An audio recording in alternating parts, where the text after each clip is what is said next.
جو نمازیں نہیں پڑھتا، جو اللہ کی عبادت نہیں کرتا، اس کو قرضہ بھی مت دو، قرض بھی مت دو۔ کہا کیوں؟ قرض سے اس کا کیا تعلق؟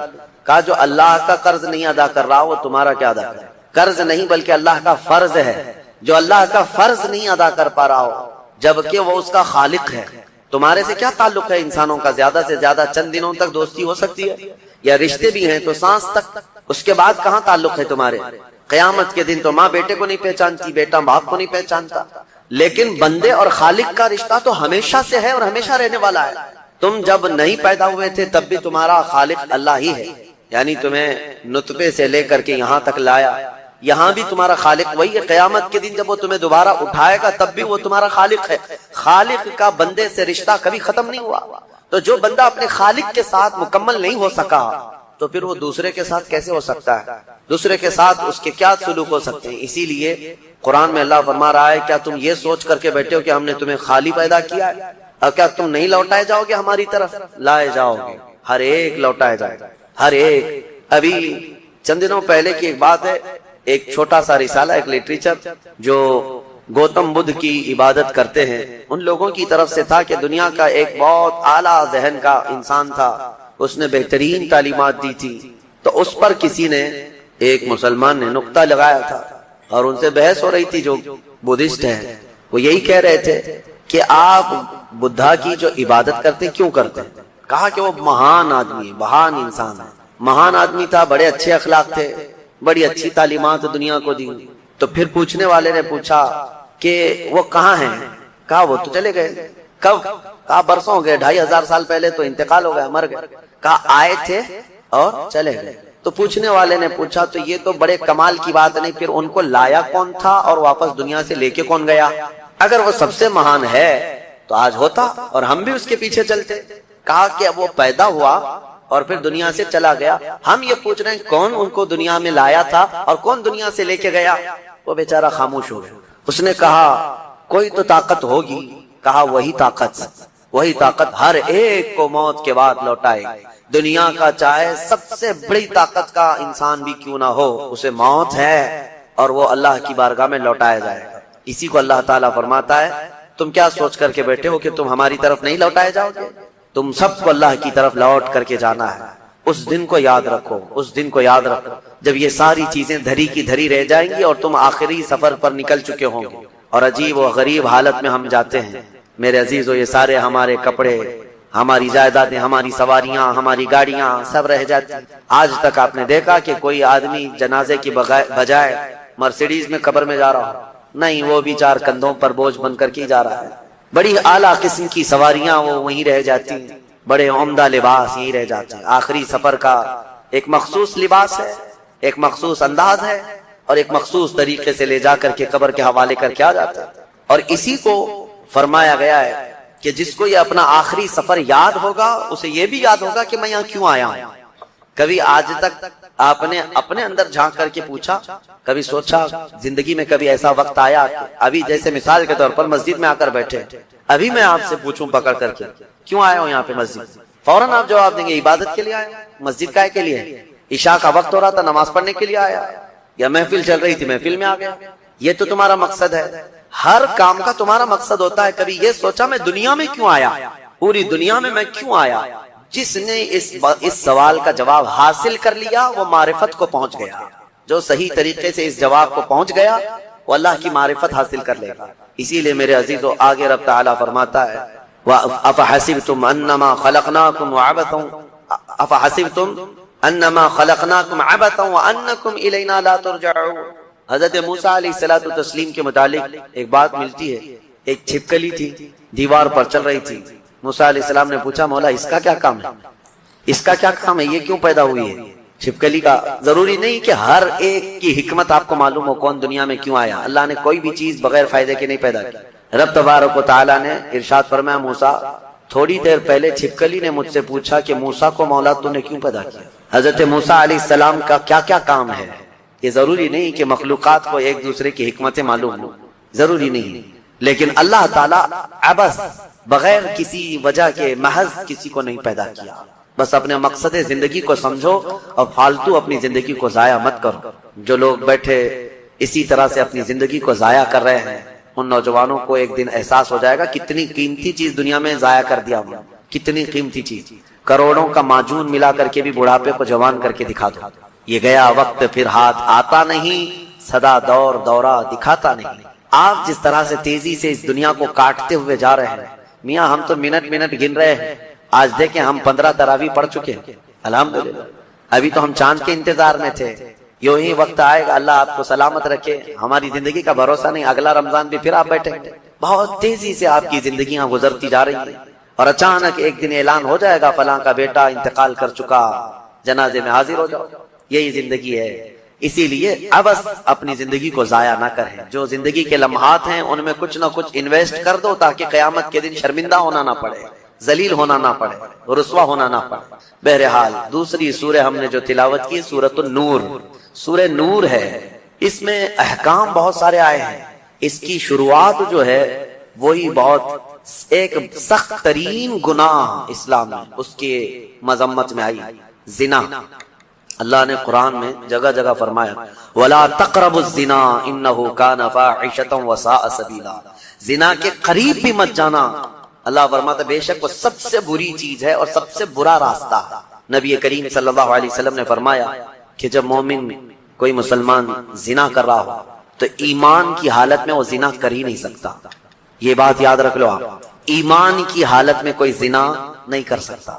فرمایا گیا جب زنا کر رہا ہو تو اس کا ایمان اٹھا لیا جاتا ہے، ایمان اس کے ساتھ نہیں ہوتا، ایمان اٹھا لیا جاتا ہے، ایمان اور زنا جمع ہو ہی نہیں سکتے ایک انسان کے اندر، یہ بہت سخت وعید ہے میرے آقا صلی اللہ علیہ وسلم کی حدیث پاک۔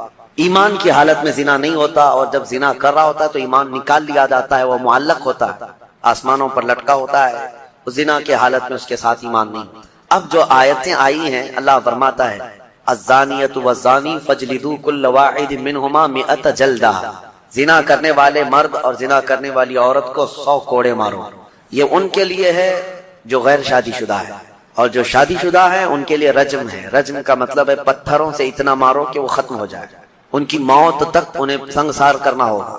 یہ اتنی ہیبتناک سزا ہے دنیا میں کہ دیکھو تو رونگٹے کانپ جائیں آپ، لیکن لوگوں کو ایسا لگتا ہے کہ ایسی اتنی بڑی سخت سزا کیوں ہے؟ میرے عزیزو، یہ ایک ناسور ہے، ایک کینسر ہے معاشرے کا، ایک کینسر ہے۔ جب کیمو کرتا ہے ڈاکٹر تو بہت سخت تکلیف ہوتی ہے، کیمو تھراپی آسان نہیں ہے، پورے جسم کے بال جل جاتے ہیں، خون میں پتہ نہیں کیا سے کیا ہو جاتا ہے۔ کیوں؟ ایک پھوڑی کہیں پر کینسر کی آئی ہوتی ہے، اس کو ختم کرنے کے لیے پتہ نہیں 10 12 کیمو دیے جاتے ہیں۔ زنا جو ہے پورے معاشرے کا ناسور ہے، کینسر ہے، اور اگر اس پھوڑی کو نہیں ختم کیا گیا تو ہر ایک کے ہاں یہی چیز، یہی پھوڑی ہوگی، یہ وائرس کی طرح پھیلے گا۔ اور اسلام نے یہ سب سے بڑی سزا رکھی ہے زنا میں، سب سے بڑی سزا ہے۔ آج دنیا یہ مطالبہ کر رہی ہے کہ ریپسٹ کو اسلامی سزا دی جائے۔ کیوں؟ ان کی بیٹیوں کا جب ریپ ہو جائے تو وہ چلاتے ہیں۔ اسلام وہ ہے جو ہر ایک کی بیٹی کو بیٹی کا ہی درجہ دیتا ہے، ایک عظیم خاتون کا ہی درجہ دیتا ہے۔ زنا چاہے بالجبر ہو بالرضا ہو، دونوں زنا ہے، یعنی زور زبردستی کیا ہوا زنا ہی ہے، خوشی سے کیا ہوا اور بڑا گناہ ہے، اور بڑا گناہ ہے، اس میں اور زیادہ ہلاکت ہے۔ اس کے متعلق حدیث پاک میں ہے زانی کے لیے 15 عذابات ہیں، 15 عذاب، 5 دنیا میں دیے جائیں گے، 5 قبر میں دیے جائیں گے، اور 5 قیامت کے دن دیے جائیں گے۔ یہ 15 عذابات وہ جھیلتا رہے گا زانی، 5 دنیا میں، 5 قبر میں، اور 5 قیامت کے دن۔ جو سب سے بڑا عذاب ہے اس کے لیے، میں نے جو سمجھا، یہ 15 کی میں اگر تفصیل بیان کروں تو بہت لمبا ٹائم جائے گا۔ یہ 15 عذابات کیا کیا ہیں؟ دنیا میں جیسے اس کے رزق کی برکت ختم ہوگی، اس کے چہرے کی رونق اٹھا لی جائے گی، اور جو 5 عذابات اس کے دنیا میں ہونے والے ہیں، اس طرح سے 15 عذابات میں جو سب سے بڑا عذاب میں نے جو سمجھا وہ یہ ہے کہ قیامت کے دن رب تعالیٰ اس کی طرف نظر بھی نہیں فرمائے گا۔ یہ سب سے بڑا عذاب نہیں ہے تو اور کیا ہے؟ اور نبی پاک صلی اللہ تعالیٰ علیہ وسلم کی بہت ساری حدیثیں ہیں کہ اللہ تعالیٰ اس کو نہ عرش کا سایہ عطا فرمائے گا اور نہ اس کی طرف نظر فرمائے گا، بلکہ یہ فرمایا کہ جنت 500 سال کی مسافت سے اس کی خوشبو آ رہی ہوگی، لیکن زانی وہ خوشبو بھی نہیں سونگھ سکے گا۔ بڑی سخت سزا ہے۔ اور میرے عزیزو، اس سورے میں اللہ تعالیٰ نے کئی مرتبہ یہ زانیوں کا ذکر فرمایا، الزانیۃ والزانی فاجلدوا کل واحد منہما 100 جلدہ، 100 کوڑے مارو، ولا تأخذکم بہما رأفۃ فی دین اللہ، اور اللہ کے دین میں کوئی ہمدردی مت لینا، یہ بھی حکم ہے۔ کسی کے ساتھ نرمی مت کرنا، ایسے اگر کسی کے ساتھ ہو گیا ہے ان کنتم تؤمنون باللہ والیوم الاخر، اللہ فرما رہا ہے اگر تم اللہ اور آخرت پر ایمان رکھتے ہو تو ذرا برابر بھی نرمی نہ لینا اس پر۔ وہ اور دوسرا ایک اور سخت حکم یہ ہے وَلْيَشْهَدْ عَذَابَهُمَا طَائِفَةٌ مِّنَ الْمُؤْمِنِينَ، زانی اور زانیہ کو چپکے سے کہیں سزا مت دے دینا، بلکہ اللہ فرما رہا ہے ان دونوں کے عذاب پر پورے مومنوں کو گواہ بناؤ، سب کے سامنے ان کی سزا ہو۔ آپ کو پتا ہے نبی پاک صلی اللہ تعالی علیہ وسلم کے صحابہ میں حضرت ماعز اسلمی کا نام ملتا ہے، ایک صحابی تھے، یہ ایک دن روتے ہوئے بارگاہ رسالت میں آپ صلی اللہ علیہ وسلم میں آئے، کہا آقا مجھ سے گناہ ہو گیا ہے۔ حضور نے فرمایا کیا ہوا؟ کہا کہ میں بتا نہیں سکتا۔ حضور نے پھر پوچھا بتاؤ تو صحیح کیا ہوا؟ کہا بولتا ہوں تو منہ کو کلیجہ آ جاتا ہے، کلیجہ منہ کو آ جائے اس طرح کی چیز ہے میں نہیں کہہ سکتا۔ حضور نے فرمایا بتاؤ ماعز تمہارے لیے ہم ذریعے حل تلاش کر کے بتا دیں؟ انہوں نے کہا یا رسول اللہ مجھ سے زنا ہو گیا۔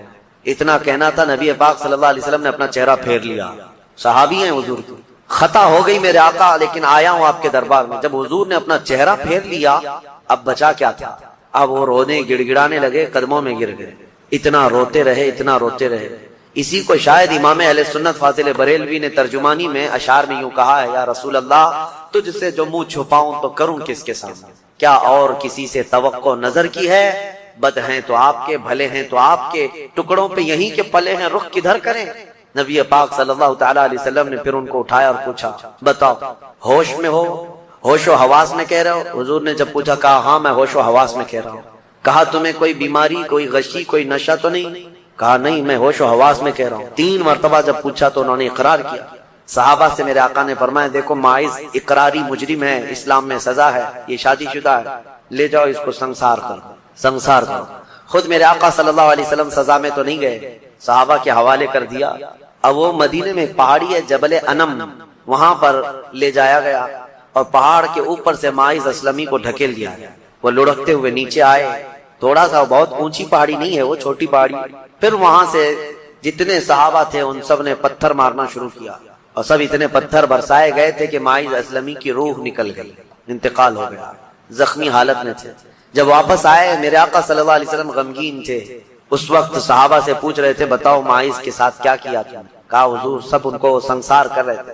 ایک صحابی آگے بڑھ کر کہتے میرے ہاتھ میں اونٹ کی ہڈی تھی، وہ لے کر کے میں نے مارا تو ماعز کی کھوپڑی پر لگ گیا، خون کا فوارہ اچھل کر میرے بدن پہ آیا۔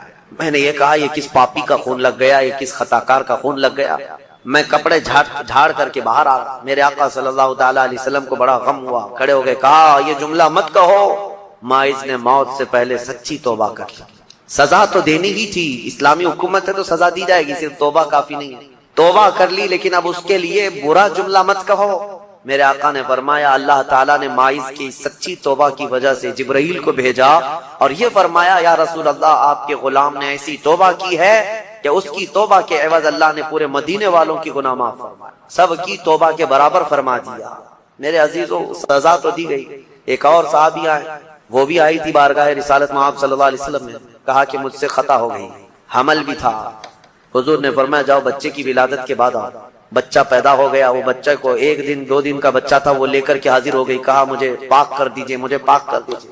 ان صحابہ کو یہ ڈر تھا کہ قیامت کی سزا بہت سخت ہے، دنیا ہی میں لے لو بہتر ہے، بہت عظیم ہے سزا جو قیامت کے متعلق فرمایا گیا۔ وہاں تو ہلکی سزا یہ ہے زنا پر کہ فرشتے لوہے کی سلاخ جو ہوتے ہیں وہ گرما کر کے ان کی شرمگاہوں پر مار رہے ہوں گے اور ان کی شرمگاہوں سے جو پیپ نکل رہا ہوگا محشر کے دن، فرمایا کہ ان کی بدبو سے پورے محشر والے کانپ رہے ہوں گے۔ زانیوں کی جو ہلکی سزا، پھر جہنم کی سزا کا تو کیا شمار ہی نہیں۔ لیکن یہ صحابیہ آئیں، کہا کہ حضور نے فرمایا بچہ ہونے کے بعد اور بچہ لے کر کے پھر آئی۔ حضور نے فرمایا ابھی تو پیدا ہوا بچہ، اس کا حق ہے، اس کو جاؤ دودھ پلا کے آؤ۔ کہ حضرت عائشہ سے بات کرنا بھی چھوڑ دیا حضور کہ میں اس وقت تک انتظار کروں گا جب اللہ تعالیٰ کا حکم آ جائے۔ اب یہ ام المومنین کے لیے کتنا ڈیفیکلٹ اور کتنا سخت مرحلہ ہوگا کہ کائنات کے آقا و مولا جن کی وہ زوجہ ہیں وہ بات نہیں کر رہے اور گھر پہ نہیں آ رہے۔ تو حضرت عائشہ اپنے مائکے چلی گئی حضرت ابوبکر صدیق کے گھر، تو حضرت ابوبکر صدیق بھی بات نہیں کر رہے، پتہ نہیں کیا ہوا، لیکن معاملہ کچھ بھی نہیں تھا۔ آج کے منافقین بھی اس واقعے کو اٹھاتے ہیں اور کیا کہتے ہیں رسول اللہ کو علم غیب نہیں تھا۔ اگر غیب کا علم ہوتا تو اتنے دن تک حضور اپنی بیوی کے متعلق تھوڑی نہ خاموش رہتے۔ اس وقت کے منافق تہمت عائشہ صدیقہ پہ لگا رہے تھے، آج کے منافق جو ہے حضور پاک پر یہ تہمت لگاتے ہیں علم غیب نہیں تھا۔ سنو میں دونوں مسئلے حل کرتا ہوں، اس کا حل بتاتا ہوں۔ یہ صحابہ کا بڑا امتحان تھا، 1 مہینے تک یہ معاملہ چلتا رہا مدینے میں۔ حضرت عمر فاروق رضی اللہ تعالیٰ عنہ کو حضور نے بلایا، ایک باری باری ہر ایک سے پوچھنے لگے۔ حضرت عمر سے پوچھا تمہارا کیا خیال ہے عائشہ کے بارے میں، یہ جو تہمت لگائی گئی ہے، جو افواہ ہے۔ حضرت عمر نے کیا ایمان کا جواب دیا، کہتے ہیں یا رسول اللہ صلی اللہ علیہ وسلم، رب ذوالجلال آپ کے جسم پر مکھی بیٹھنے نہیں دیتا، اگر عائشہ ناپاک ہوتی تو آپ کے گھر کے لیے کیسے قبول کرتا؟ نکاح تو اللہ نے فرمایا آپ کا، اور کوئی ناپاک عورت آپ کی اہل میں آ کیسے سکتی ہے، وہ اہل بیت ہے۔ یہ حضرت عمر کا جواب تھا۔ سیدنا عثمان ابن عفان نے بھی ایسا ہی عشق کا جواب دیا، کہا کہ جس کا سایہ زمین پر نہیں پڑتا اس کی بیوی بدکار کیسے ہو سکتا؟ پہلے والا جنازہ جس کی تم نے تعریف کی اس پر جنت واجب ہو گئی، اور دوسرا والا جنازہ جس کی تم نے برائی کی اس پر دوزخ واجب ہو گئی، اس لیے کہ مومنین سب جس کے بارے میں جیسا گمان رکھتے ہیں اللہ تعالیٰ اس کے ساتھ ویسا فیصلہ کرے گا۔ اکثریت کی بات کر رہا ہوں میں، چند لوگوں کی بات نہیں۔ چند لوگ کسی کو بھی چور چور کہنے لگتے ہیں، ہاں جو سچا مومن ہے وہ حق بات کرے گا، اس میں سارے گھن کو نہ ملائیں گیہوں کے ساتھ۔ خیر، میں 2 باتیں یہاں عرض کر رہا تھا کہ بھلائی جو ہے کچھ علل اعلان اور کچھ چھپ کر۔ نماز با جماعت علل اعلان پڑھنے کا حکم ہے، اور زکوٰۃ علل اعلان کرنا ہے، یعنی زکوٰۃ سب کو دکھا کر کے دے۔ دوسری اس میں حکمت یہ بھی ہے کہ زکوٰۃ دینے سے، کھل کر کے دینے سے، جو نہیں دیتا اس کو ترغیب دلانا ہے کہ وہ بھی دے۔ حج کے لیے جا رہے ہو تو علل اعلان جا سکتے ہیں، لیکن اس میں ریاکاری نہیں ہونی چاہیے، دکھاوا نہ ہو کہ میں لوگوں کے لیے حج کر رہا ہوں، یہ نہیں۔ نیت تو اللہ کو راضی کرنے کے لیے، لیکن سب لوگوں کی نظروں کے سامنے سے جاؤ تاکہ تمہیں مرنے کے وقت کوئی یہ نہ کہہ دے کہ مال تھا پھر بھی حج کیے بغیر چلا گیا۔ تم سب کے سامنے حاجی رہو، مومنین تمہارے بارے میں اچھا گمان رکھیں۔ یہ وہ نیکیاں ہیں جن کو علل اعلان کرنے کا حکم ہے، اور کچھ وہ ہیں جو چھپا کر کے کرو۔ مثال کے طور پر آپ کچھ نفل روزے رکھتے ہیں تو یہ ضروری نہیں کہ ہر ایک کو بولتے پھریں کہ میں ہفتے میں اتنے روزے رکھتا ہوں، مہینے میں اتنے روزے رکھتا ہوں۔ وہ تمہارے اور تمہارے رب کے درمیان راز ہے، یہ روزے چھپ کر کے کرو۔ کچھ خیرات ایسی ہیں جسے چھپا کر کے دینا افضل ہے، زکوٰۃ کی بات نہیں کر رہا، زکوٰۃ دکھا کر کے دینا افضل ہے۔ صدقہ اور خیرات جو غریبوں کی مدد کے لیے دوسرے اوقات میں آپ کرتے ہیں اسے دکھا کر کے نہیں، چھپا کر کے دینا افضل ہے۔ وہ بھی نیکی ہے، وہ بھی نیکی، دونوں نیکیاں ہیں، لیکن بعض میں چھپانا ہے، بعض میں ظاہر کرنا ہے۔ اس طرح بہت ساری نیکیاں ایسی ہیں جو نفل ہیں، اور نفل کو دکھا کر کرنے کا حکم نہیں ہے، چھپا کر کے کرے۔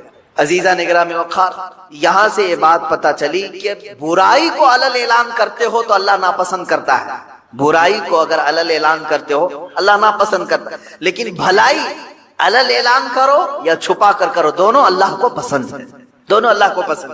اب یہاں پر ایک اور بات مسئلہ میں بتا دوں، نماز چھوڑنا گناہ ہے کہ نہیں ہے؟ سب کو معلوم ہے حرام ہے، بلکہ کبیرہ گناہ ہے۔ نماز ترک کرنا صغیرہ گناہ نہیں، چھوٹا گناہ نہیں، کبیرہ گناہ ہے، گناہ کبیرہ۔ بڑے گناہوں میں اس کا ذکر آیا ہے، جیسے شراب پینا کبیرہ گناہ ہے، زنا کرنا گناہ کبیرہ ہے، چوری گناہ کبیرہ ہے۔ اس طرح نماز کا ترک کرنا گناہ کبیرہ ہے، چھوٹا گناہ نہیں ہے۔ چھوٹ گئی آپ سے، ہم سے، کسی سے بھی چھوٹ گئی نماز، گناہ تو کیا، لیکن فقہاء کرام نے مسئلہ یہ بیان کیا ہے، مسجد میں آ کر کے اگر تم قضا نماز پڑھتے ہو تو منع ہے، منع کیا گیا۔ ہاں اگر اس انداز میں پڑھتے ہو کہ کسی کو معلوم نہیں پڑتا تو کوئی حرج نہیں۔ اب وہ مسئلہ میں بہت باریکی سے بتا رہا ہوں، میرے ٹاپک سے ریلیٹڈ ہے، اس لیے عشاء کی نماز تمہاری چھوٹ گئی، عشاء کی نماز چھوٹ گئی، قضا ہو گئی، یہ گناہ ہے، اور لوگوں کے سامنے آ کر کے بتا کر کے اس کی قضا پڑھو گے تو اظہار گناہ، تم نے سب کو بتایا کہ میری نماز چھوٹی تھی۔ تو گناہ کرنا ایک الگ مسئلہ ہے، اور گناہ کا اظہار کرنا اور بڑا گناہ ہے۔ تم اگر قضا کر رہے ہو تو چھپ کر کے، ہاں اپنی نفل نمازوں کے درمیان، سنت نمازوں کے درمیان اگر قضا پڑھ رہے ہو تو کوئی حرج نہیں، پڑھ سکتے ہو۔ اب یہاں مسئلہ ایسا ہے کہ ہم سب ایک ہی حمام میں ہیں، یعنی سب کی قضا ہے، اس کی بھی، اس کی بھی، اس کی بھی، اس کی بھی، سب ایک دوسرے کو دیکھ رہے ہیں، اس لیے مسئلہ خراب نہیں۔ بزرگان دین پہلے اس پر بہت تنبیہ کرتے تھے، اگر کوئی ایک بندہ قضا نمازیں سب کو دکھا کے پڑھ رہا ہے تو سارے لوگ اسے گرفتار کر لیتے، پکڑتے کہ تو ایک گناہ کیا اور سب کو آ کر مسجد میں بتا رہا ہے۔ تو یہ پہلے کا مسئلہ، یعنی ان بزرگوں کا ایک تقویٰ تھا، لیکن آج بھی میں کہہ رہا ہوں مسئلہ یہ ہے، عشاء کی نماز قضا ہو گئی، قضا پڑھنے کے لیے آپ کو کرنا کیا ہے؟ 17 رکعت پوری قضا نہیں پڑھیں گے آپ، 4 فرض اور 3 وتر. مسئلہ تو یہی ہے نا. کل کی عشاء کی نماز اگر کسی کی چھوٹی فار ایگزامپل، اللہ نہ کرے آج وہ قضا کرنے کے لیے کھڑا ہے، تو کیا کیا نمازیں قضا کرے گا؟ 4 رکعت فرض عشاء کی اور 3 رکعت واجب. یہ 2 نمازیں قضا ہوتی ہیں عشاء میں، یعنی کل 7 رکعت. وتر کی نماز جب پڑھتے ہیں تو آپ کو یہ بھی معلوم ہے تیسری رکعت میں کیا کرنا رہتا ہے؟ دعائے قنوت. حنفی جتنے بھی ہیں پیروکار ان کو معلوم ہے تیسری رکعت میں جب ہم کھڑے ہوتے ہیں سورہ فاتحہ اور سورہ پڑھنے کے بعد